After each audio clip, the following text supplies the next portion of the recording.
In May 2018, a family living in Banqiao District, Xinbei City, Taiwan, reported to the police the mysterious disappearance of their daughter.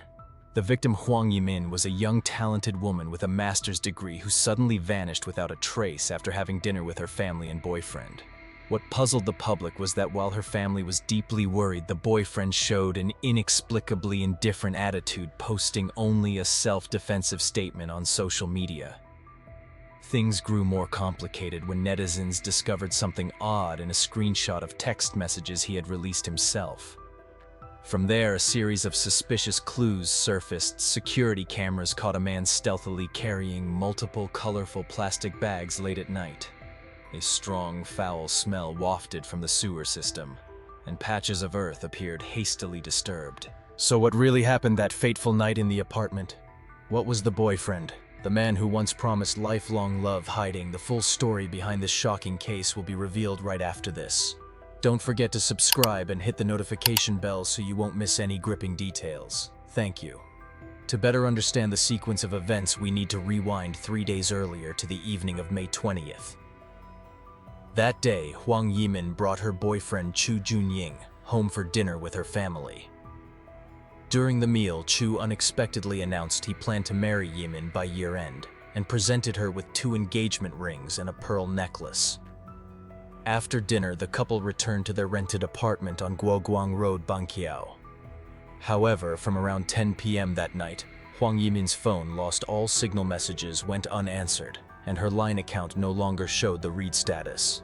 At first, her parents thought she was busy with unexpected work or overtime, so they weren't overly worried. But after 2 consecutive days without any news, panic set in. Yimin's family tried contacting Chu Junying, but every call ended with the message, "Subscriber cannot be reached." When they visited Chu's family, they were told bluntly, "He's not here." Sensing something was wrong, Huang Yimin's parents hurried to her apartment. They rang the doorbell repeatedly but got no response. Peering through a crack, they were shocked to see Yimin's handbag still sitting on the table, highly unusual for someone so careful and organized. Instinct told them something terrible had happened, so they urgently called the police, asking them to break in and check the apartment. However, the police said that regulations prevented them from entering a private residence without concrete evidence of danger or consent. They emphasized no blood traces, no cries for help, no suspicious neighbor reports, so there was insufficient cause to intervene. They suggested Yimin might have simply gone somewhere. Her parents firmly rejected this theory. They insisted, "We know our daughter well. Someone as cautious as Yimin wouldn't just disappear without reason." To understand the victim better, let's look closer at this talented young woman. Huang Yimin, 27, held a master's degree in foreign languages from National Chengchi University, one of Taiwan's most prestigious universities. After graduation, she was hired as an English interpreter in the legal department of a leading global pharmaceutical corporation. Her future looked bright and promising. About 6 months before the incident, Huang Yimin and Chu Junying met by chance on the dating app Tinder.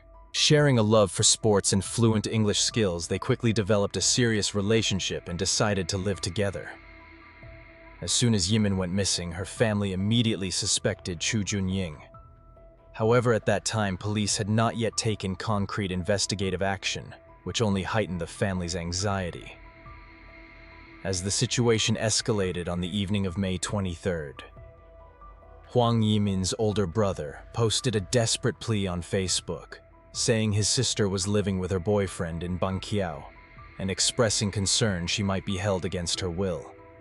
He earnestly called on netizens to help by providing any information that might locate his sister. Not relying solely on authorities, Yimin's family actively contacted friends, colleagues, and even old acquaintances, hoping to find useful leads. Fortunately, their efforts paid off when they reached one of Yimin's close friends from university. At first, the friend paid little attention to the Facebook post, but then suddenly recalled a recent conversation with Yimin and hurriedly searched through her messages. The content of that conversation shocked her. The situation was far more serious than she had imagined. Immediately, she forwarded the entire chat to Huang Yimin's family. In it, Yimin expressed her fear over her boyfriend's unstable behavior. "This guy is crazy last night. He was yelling and breaking things." Her friend joked back, "Don't talk nonsense, be careful, or one day this chat will have to be handed over to the prosecutor." Yimin simply replied, "God help me." What once seemed like harmless banter now read like a desperate cry for help. Yimin's family read those messages with heavy hearts. So where did Huang Yimin go? And who really was Chu Junying, the man who once promised her forever? As social media buzzed over Yimin's disappearance, Chu Junying suddenly spoke out.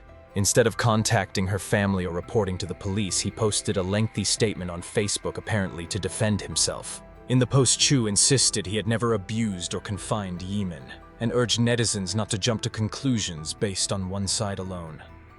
Notably, the post included a screenshot of messages allegedly from Yimin, in which she called herself a dirty, terrible woman and apologized to Chu. This detail led some online to suspect Yimin, accusing her of betrayal and blame. Within hours, Chu Junying had almost successfully crafted an image of a lovelorn, hurt man swaying public sympathy his way. But the online community quickly pushed back. Sharp-eyed netizens spotted many suspicious points in that message screenshot. First, the phone in the image was shown in airplane mode, meaning no new messages could have been received without network connection. Second, the tone and wording of the messages clashed with Yimin's gentle, educated personality.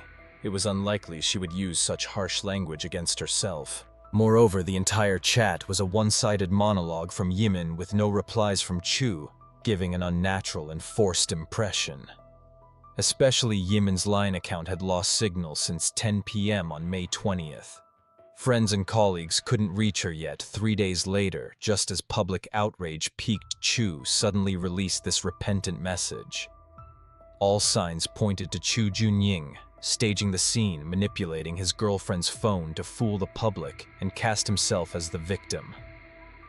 The online community reacted strongly, outrage spread quickly, and criticism against Chu grew louder. From a figure once sympathized with, he swiftly became a suspect and a target of condemnation. Soon after, Chu Junying's dark past was exposed and rapidly spread across social media.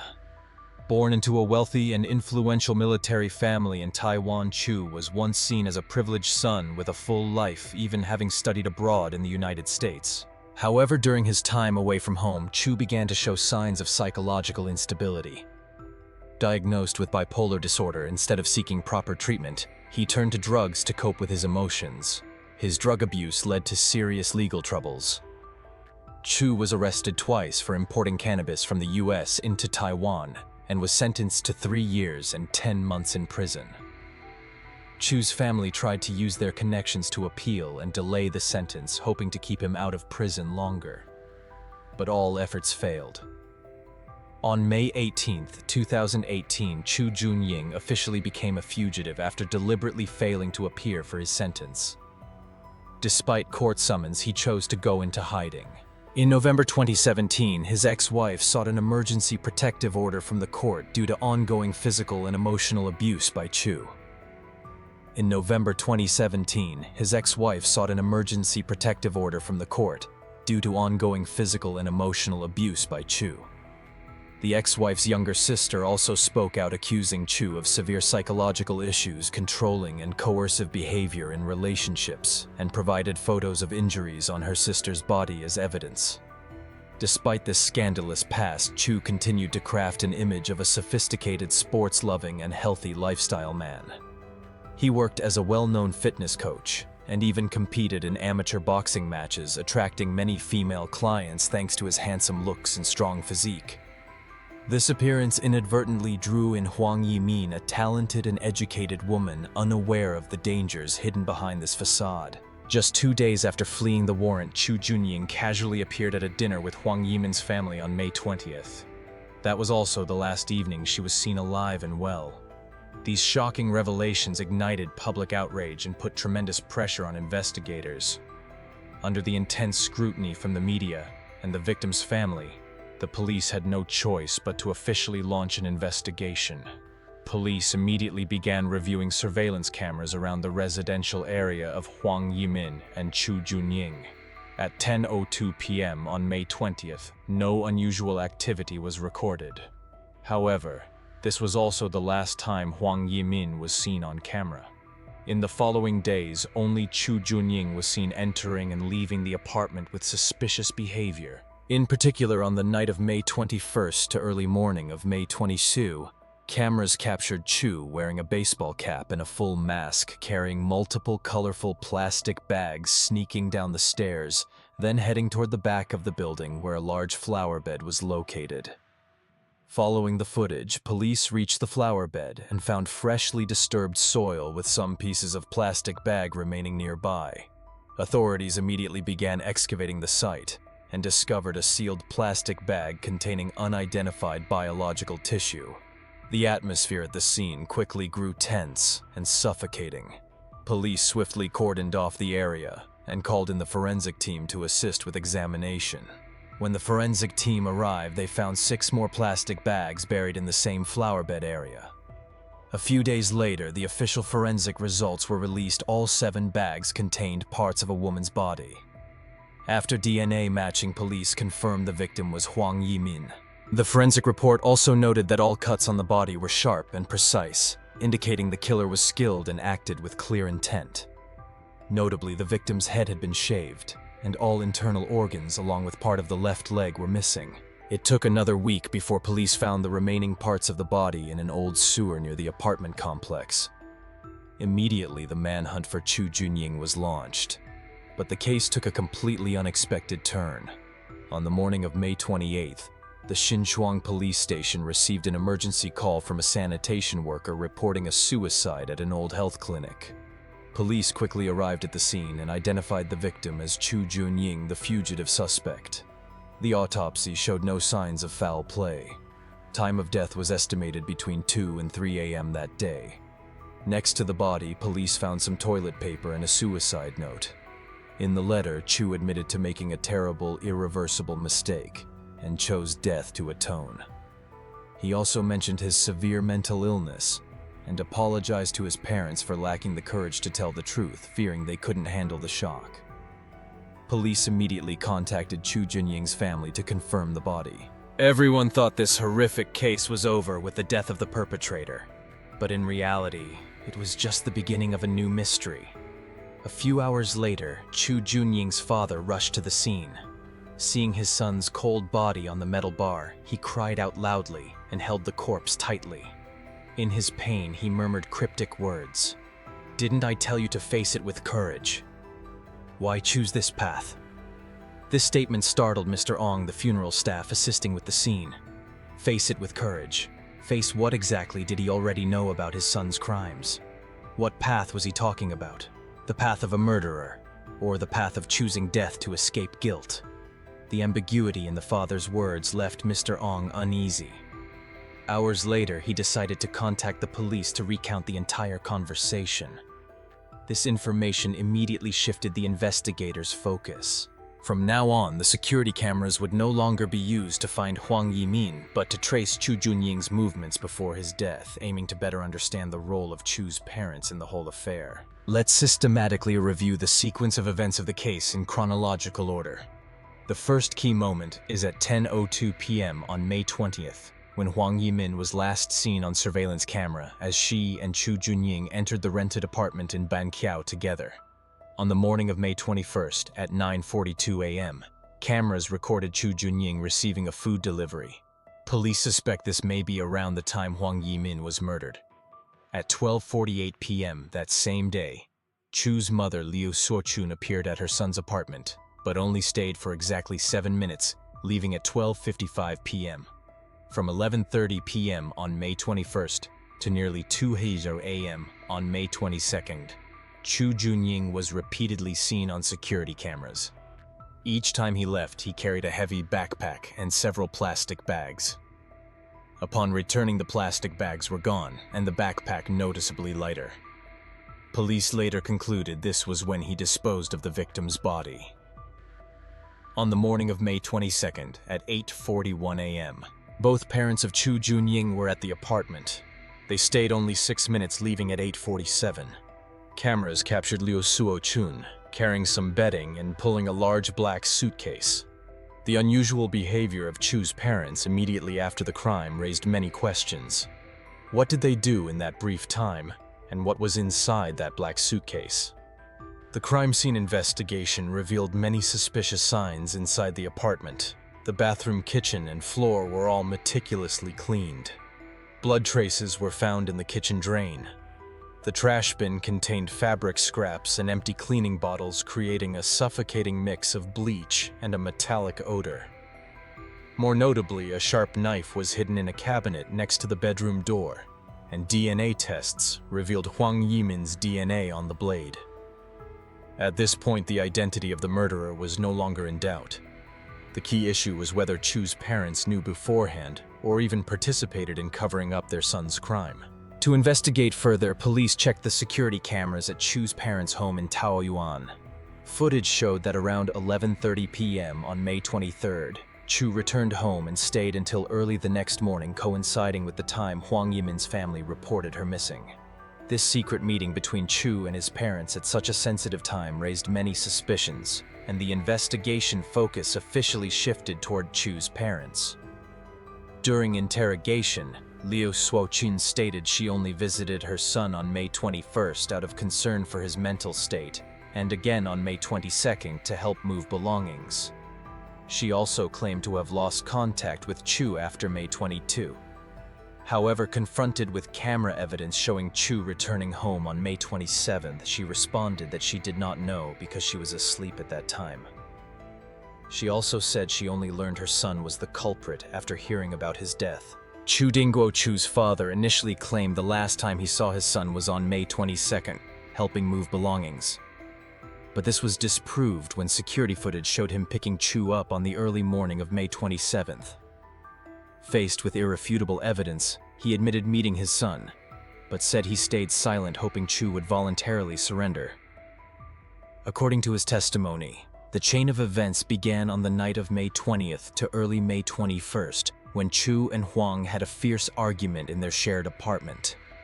The cause was identified as Chu's blind jealousy, suspecting Huang of contacting another man and being unfaithful. His rage combined with his history of mental disorders drove him to extreme actions. After completing the interrogation, the police requested both husband and wife to take a lie detector test.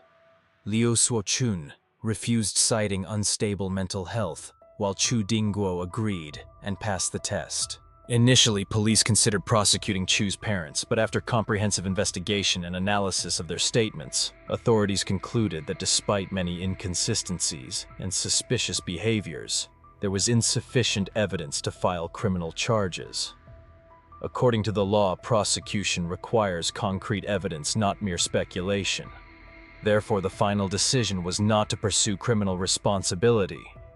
Unaccepting this verdict, Huang Yimin's family decided to pursue the case through civil litigation, suing Chu's parents for 10.5 million Taiwan dollars in compensation. The victim's family argued that Chu's parents knew about their son's crime, but neither reported it, nor did they hesitate to clean the crime scene and remove crucial evidence.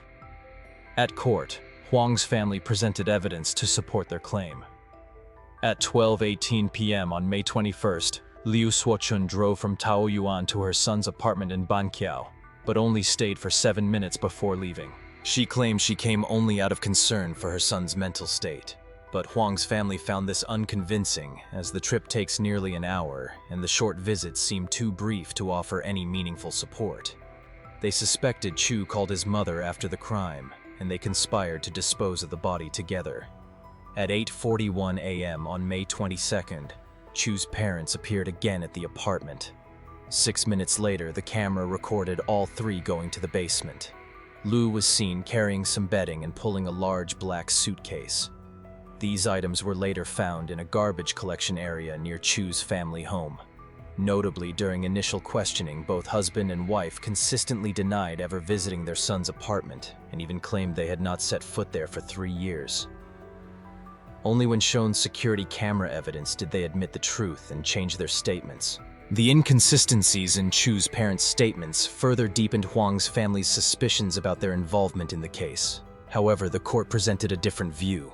According to the court, Chu Dingguo's remark at the scene when identifying his son's body, "Didn't I tell you to face it courageously?" was merely an emotional personal statement insufficient as legal evidence to prove involvement or complicity.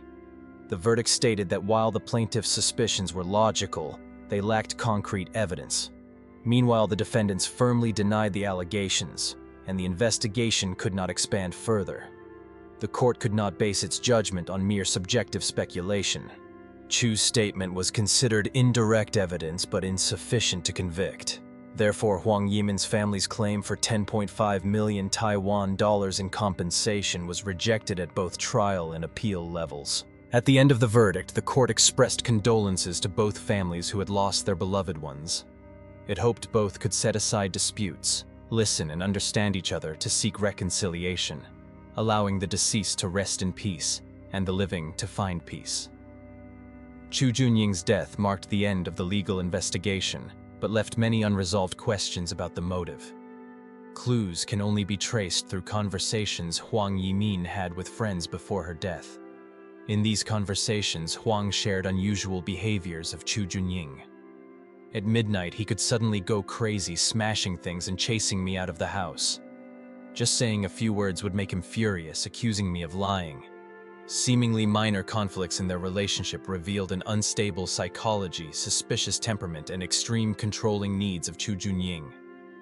Huang Yimin also recounted that once when she left Chu's house at midnight, she had to give him 15,000 Taiwan dollars. Chu Junying forced her to return all the money they had spent together, including shared living expenses and individual costs if she wanted to break up. He even listed unreasonable fees to pressure Huang Yimin. Contrary to the image of a lovesick victim that Chu portrayed on social media, private messages reveal that Huang Yimin was the one trying to escape the toxic relationship. For someone as arrogant and obsessively controlling as Chu Junying, being broken up with by his lover was probably an unbearable shock. Perhaps what he could not let go of was not love, but the control over Huang Yimin. Besides Chu Junying, his parents were also controversial figures. What items did they remove from the crime scene? Were they truly innocent, or is there still something being hidden? What do you think about these details? Please leave your thoughts in the comments below. If you're interested in crime-solving stories, don't forget to like and subscribe to my channel so you don't miss new videos every day. Thank you, and see you in the next stories.